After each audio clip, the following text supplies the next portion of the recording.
शिवजी की कृपा पाने के लिए करें प्रदोष व्रत। अवश्य पढ़ें यह पौराणिक कथा।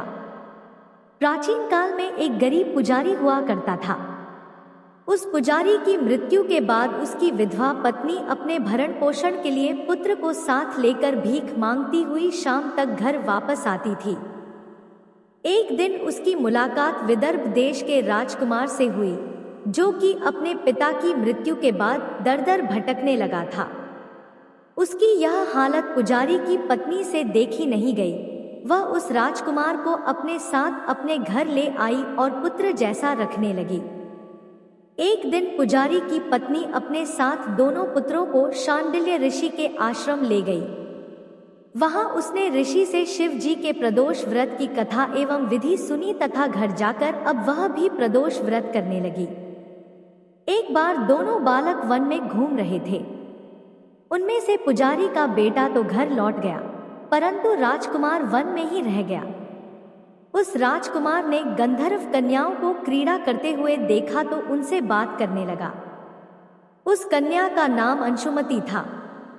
उस दिन वह राजकुमार घर देरी से लौटा। राजकुमार दूसरे दिन फिर से उसी जगह पहुंचा जहां अंशुमति अपने माता पिता से बात कर रही थी। तभी अंशुमति के माता पिता ने उस राजकुमार को पहचान लिया तथा उससे कहा कि आप तो विदर्भ नगर के राजकुमार हो ना, आपका नाम धर्मगुप्त है। अंशुमति के माता पिता को वह राजकुमार पसंद आया और उन्होंने कहा कि शिवजी की कृपा से हम अपनी पुत्री का विवाह आपसे करना चाहते हैं। क्या आप इस विवाह के लिए तैयार हैं?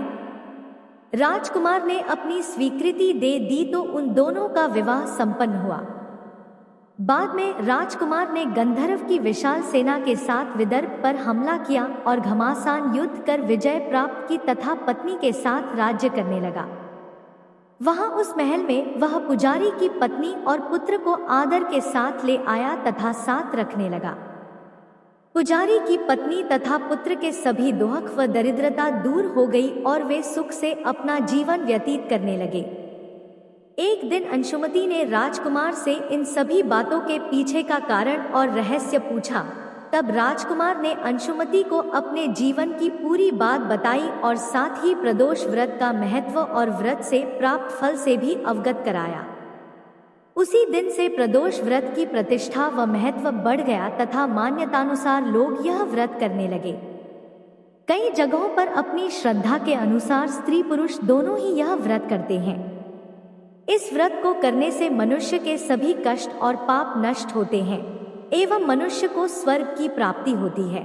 दोस्तों, यह थी आज की कथा। आपको हमारी वीडियो अच्छी लगी हो तो वीडियो को लाइक करें, चैनल को सब्सक्राइब करें, कमेंट में हर हर महादेव जरूर लिखें।